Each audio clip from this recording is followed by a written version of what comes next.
Hello everyone, welcome to Master Cherry Mom YouTube channel. So I hope you all are doing absolutely fine. And आज का जो हमारा video है वो है अर्ली प्रेगनेंसी सिम्टम्स. तो वीडियो को स्टार्ट करने से पहले चैनल को सब्सक्राइब कीजिए, वीडियोस को लाइक करिए एंड शेयर करिए. कोई भी आपका क्वेरी हो तो आप मुझे कमेंट सेक्शन में पूछ सकते हैं. सो स्टार्ट करते हैं अर्ली प्रेगनेंसी सिम्टम्स. तो जब हम ट्राई कर रहे होते हैं कंसीव करने के लिए तो नेचुरल सी बात है, हमें यही एक्सपेक्टेड होता है हर मंथ कि हम प्रेग्नेंट हो जाएं, है ना. तो कभी कभी नहीं भी हो पाते हैं, फिर थोड़ा सा निराश भी होते हैं कि इस महीने नहीं कंसीव हो पाया. बट जब हमें कंसीव हो जाता है लेकिन हमें अभी पता नहीं चलाया है तो उसके क्या सिम्टम्स होते हैं अर्ली. तो ये मेरा जो एक्सपीरियंस था वो भी मैं इसमें शेयर कर रही हूँ, और भी जो सिम्टम्स होते हैं जो मैंने देखे हैं अपने आसपास मैं वो भी बताने जा रही हूँ. तो सबसे पहली चीज़ तो जो होती है वो बट ऑब्वियस जो एक सिम्टम होता है वो होता है मिस्ड पीरियड का. जब भी हमारा साइकिल आना होता है, हमारे पीरियड्स आने होते हैं 28 डेज़ के बाद या फिर 30 डेज़ के बाद, तो वो हमारा साइकिल जो है मिस हो जाता है. तो ये सबसे पहला सिम्टम होता है कि हाँ, आपको आपके अगर रेगुलर पीरियड्स हैं और उस टाइम पे नहीं आपका साइकिल आया है, नहीं पीरियड्स आते हैं, तो ये हमें सबसे पहले इंडिकेट करता है, हमारे दिमाग में जाता है कि हाँ कहीं कंसीव तो नहीं हो गया, तो हम उसके लिए चेक करते हैं. अब इसके साइड बाय साइड ये भी हो सकता है कि कई बारी क्या होता है, कईयों को साइकिल भी आ जाता है, लेकिन साइकिल वो ऐसा होता है कि थोड़ा थोड़ा हल्का हल्का सा फ्लो रहता है, ज़्यादा नहीं होता है, लेकिन वो कंटिन्यूटी में आ रहा होता है फ्लो. लेकिन उस टाइम पे भी कंसेप्शन हो चुकी होती है कईयों को और वो पता नहीं चलता है. ठीक है. Then comes the second one. तो सेकेंड वन जो मेरी प्रेगनेंसी थी उसमें ये था कि मुझे एक्ने का प्रॉब्लम हो गया था. ठीक है. तो जब एक्ने का प्रॉब्लम हो रहा था तो मुझे था कि शायद मैंने मीठा ज़्यादा खा लिया है, मैंने चॉकलेट खा ली थी उस मंथ में. तो मुझे ये था कि मेरे एक्ने हो गया और यहाँ पे हो रहे थे मेरे पिंपल्स. तो जब भी मैं कुछ गर्म वगैरह चीज़ खाती हूँ तो मुझे यहाँ पे पिंपल्स हो जाते हैं. तो मुझे लगा इसलिए हो रही हैं, बट नहीं, वो एक सिम्टम था कि हाँ मुझे कंसीव हो चुका है, मैं प्रेग्नेंट हो चुकी थी, मेरी बेबी बॉय की जब प्रेगनेंसी थी. उसके बाद थर्ड पॉइंट आता है, वो होता है रेज्ड बॉडी टेम्परेचर. जब हमें कंसीव हो चुका होता है ना फर्स्ट मंथ में, जब हमें पता नहीं होता है, तो उस टाइम पे क्या होता है, हमें ना गरम गरम सा लगता है हमारी बॉडी. जैसे अगर हम ऐसे टच करें तो हमें लगता है कि हम गरम है, हमारी आईज ऐसे लगता है गरम है. तो वो क्यों होता है, ये हॉर्मोन्स की वजह से होता है. ठीक है. हमें कोई वायरल नहीं होता है, कोई फीवर नहीं होता, लेकिन वो फीलिंग जो है वो फीवरिश काइंड ऑफ होती है. ठीक है. तो ये हार्मोन की वजह से होता है, और जो हार्मोन होता है वो हमारा टेम्परेचर जो है बॉडी का उसको रेज कर देता है, बढ़ा देता है. ठीक है. और जो हार्मोन होता है प्रोजेस्टेरोन, ये इस चीज़ की वजह से होता है कि हमारा बॉडी का जो टेम्परेचर है वो बढ़ जाता है और हमें ऐसा लगता है कि फीवर हो रहा है, बट फीवर नहीं होता है. Then comes the next one, वो होता है नोजिया या फिर वॉमिटिंग की फीलिंग होना. तो कईयों को तो वॉमिटिंग्स बहुत ज़्यादा होती हैं. ठीक है. ये आपको फर्स्ट मंथ के बाद भी स्टार्ट हो जाती हैं, एकदम से स्टार्ट हो जाती हैं.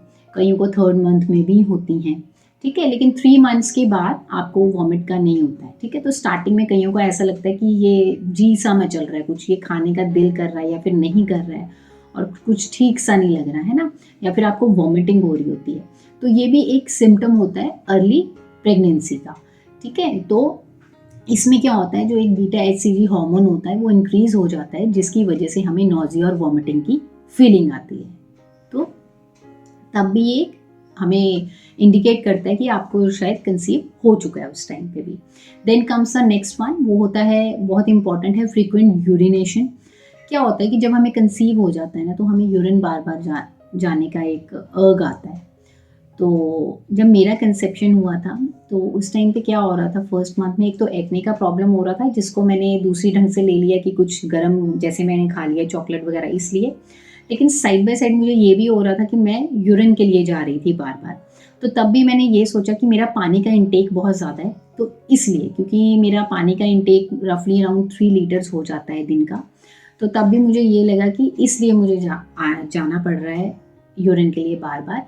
लेकिन ये चीज़ होती है जब आपको कंसीव हो चुका होता है, तो आपको बट नेचुरली आपको यूरिनेशन के लिए बार बार जाना होता है. हाँ, प्रोवाइडेड आपको कोई जलन नहीं है, कोई बर्निंग सेंसेशन आपको नहीं हो रही है यूरिन पास करते हुए, और आपको कोई फीवर वगैरह प्रॉपर नहीं आ रहा है या फिर पेन वगैरह नहीं है नीचे. अगर तो ये चीज़ें हैं तो इसका मतलब होता है कि इन्फेक्शन है। अगर ऐसा कुछ नहीं है, नॉर्मल आप यूरिन पास करने के लिए ही बार बार रिपीटेडली जा रहे हैं, तो भी आपको ये प्रेगनेंसी इंडिकेट करता है, अर्ली प्रेगनेंसी का सिम्टम है। Then comes the next one, constipation.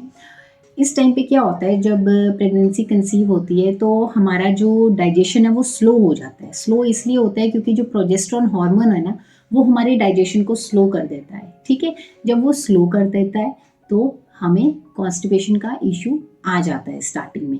तो यहाँ से भी हमें पता चलता है, इंडिकेट करती है हमारी बॉडी कि हाँ, आपको प्रेगनेंसी हो चुकी है। ठीक है, हाँ, ये ऐसी चीज़ें हैं जिसे हम नॉर्मल डेज में, मतलब रूटीन में हम इग्नोर कर देते हैं, है ना, बट ये चीज़ें होती हैं, हम तवज्जो नहीं देते हैं इतनी।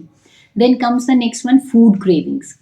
अब फूड क्रेविंग्स की मैं बात करूँ स्टार्टिंग में, तो जैसे मेरा जब कंसीव हुआ था, जिस मंथ में हुआ था, तो मुझे मीठा खाने का हैबिट नहीं था, ना मैं क्रेविंग होती थी मुझे, ना मैंने पहले कभी इतना मीठा खाया।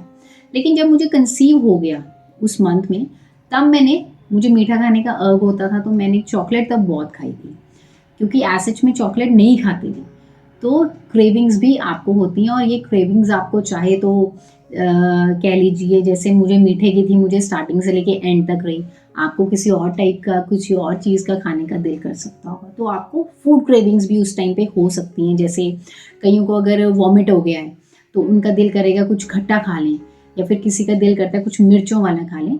तो आपको ये डिपेंड करता है कि आपकी बॉडी के जो हार्मोन्स हैं, या फिर आपकी बॉडी है, वो किस तरह से, क्या चीज़ अर्ग है, उसको किस तरह से किस चीज़ की क्रेविंग हो रही है, वो आपका पर्सनल एक बॉडी पे डिपेंड करता है। ठीक है, then comes the next one, change in the breast. ये एक बहुत इंपॉर्टेंट सिम्टम है। तो उस टाइम पे क्या हुआ था, जब मुझे कंसीव हुआ था, कि जो ब्रेस्ट थी वो हैवी हो गई थी, और ऐसा लगता था जैसे सूजन सी है, स्वेलिंग है वहाँ पे। ठीक है, और जो निपल्स होते हैं वो डार्क कलर के हो जाते हैं। ठीक है, तो ये चीज़ें मैंने देखी ही थी उस टाइम पे, बट मैंने मतलब सोचा नहीं इस ढंग से कि हाँ, ये चीज़ इसलिए हो रही है, क्योंकि मैं दिमाग में ये रखा ही नहीं था कि हाँ, होना ही चाहिए, इसी महीने होना चाहिए, नहीं। हम मतलब मैं फ्री माइंड रहती थी। ठीक है, तो ये भी एक सिम्टम होता है कि आपकी ब्रेस्ट जो है उसमें चेंजेस आ जाती हैं, स्वेलिंग हो जाती है, आपके निपल्स डार्क हो जाते हैं, आपकी ब्रेस्ट जो है वो हैवी आपको भारी भारी सी लगती है। ठीक है, then comes the next one, that is a very important another reason, that is tiredness, थकावट रहना। तो फैटीग जिसे हम कहते हैं, जैसे मेरी कंसेप्शन के टाइम पे मुझे हैबिट नहीं थी सोने की, या फिर सुस्ती नहीं होती थी, बट जिस मंथ मुझे कंसीव हुआ था, मुझे उस टाइम पे थकावट होती थी, इतनी नहीं होती थी, बट मैं ये फील करती थी कि मेरे को कभी दिन को नींद नहीं आती है, मेरा दिल नहीं करता था सोने का ऐसे कभी। लेकिन उसके बाद मेरा उस टाइम पे मेरा दिल करता था कि मैं थोड़ी देर लेट जाऊँ, थोड़ी देर बैठ जाऊँ आराम से, मतलब पीसफुली आराम से बैठूँ और रिलैक्स करूँ। तो आपकी बॉडी क्योंकि वर्कआउट कर रही है आपके बेबी को बनाने के लिए, तो आपको इसलिए टायर्डनेस भी फील होगा, आपको थकावट रहेगी, आपको थोड़ा आलस सा भी आता है। तो ये भी एक सिम्टम है। सो ये जितने भी मैंने सिम्टम्स बताए आपको, ठीक है, तो ये इंडिकेट करते हैं अर्ली प्रेगनेंसी। एंड एक और चीज़, last but not the least and the very important, एक होता है इम्प्लांटेशन ब्लीडिंग। क्या होता है कि एक तो चीज़ मैंने आपको बताई कि आपके पीरियड्स मिस हो गई, तब आपको पता चल जाता है अर्ली प्रेगनेंसी है। या फिर ये भी हो सकता है कि आपको फ्लो आ रहा हो धीरे धीरे, थोड़ा थोड़ा, तब भी आपको कंसेप्शन होती है, वो बट ऑब्वियस आपको चेक करके ही पता चलता है। ठीक है, थर्ड थिंग, एक ये चीज़ होती है इम्प्लांटेशन ब्लीडिंग। वो क्या होती है कि जब जो एम्ब्रियो होता है वो यूट्रस के अंदर लाइनिंग में जाके अटैच होता है, तो जब वो अटैच होता है ना, तो हल्का सा आपको स्पॉटिंग ब्लीडिंग हो सकती है। उसको इम्प्लांटेशन ब्लीडिंग कहते हैं, कि अगर ये यूट्रस है तो यूट्रस के अंदर कहीं पे ऐसे जो एम्ब्रियो है वो कहीं पे अटैच हो गया है। ठीक है, तो इसको इम्प्लांटेशन ब्लीडिंग कहते हैं। ठीक है, तो ये भी एक सिम्टम है। इम्प्लांटेशन ब्लीडिंग जो है वो हार्डली थोड़ी सी होती है, एक आप कह लीजिए स्पॉटिंग भी हो सकती है, और थोड़ा सा ब्लड आ सकता है, या फिर कोई खून का मतलब ऐसे धब्बा सा, दाग सा भी पड़ सकता है। ठीक है, तो this is a implantation bleeding. ये भी इंडिकेट करता है अर्ली प्रेगनेंसी को। तो हम इसको कई बार हम इसको रिलेट कर लेते हैं कि हमारे पीरियड्स आने वाले थे बट वो आए नहीं है, कल आ जाएंगे, हम ऐसे सोचते हैं। तो नहीं, इट्स बेटर कि आप चेक कर लीजिए। अगर आपके पीरियड्स आपको लग रहा है प्रॉपर उस टाइम पे नहीं आ रहे हैं, जैसे आते हैं या फिर आने चाहिए, तो आप डेफिनेटली चेक करिए। सो आई होप इस वीडियो से आपको हेल्प मिली होगी कि अर्ली प्रेगनेंसी के क्या सिम्टम्स होते हैं। एंड एक और चीज़ मैं कहना चाहती हूँ इसके साथ, अगर आप ट्राई कर रहे हैं कि हाँ आपको कंसीव हो जाए, तो आप ये सोच के मत ट्राई करोगे आपको कंसीव हो जाए। आप जब सोचना छोड़ दोगे ना, जब फ्री माइंड रहोगे, खुश रहोगे, यहाँ पे कुछ नहीं होगा ना इस चीज़ से रिलेटेड, कोई स्ट्रेस नहीं होगा, तो आप देखना नेचुरली ही कंसीव हो जाता है आपको। ठीक है? So I hope you like this video and this video will be helpful for you. So मिलते हैं नेक्स्ट वीडियो में। जाने से पहले चैनल को सब्सक्राइब कीजिए, वीडियोस को लाइक करिए एंड शेयर करिए। कोई भी डाउट हो तो आप कमेंट सेक्शन में मुझे पूछ सकते हैं। Till then take care, thank you and bye bye.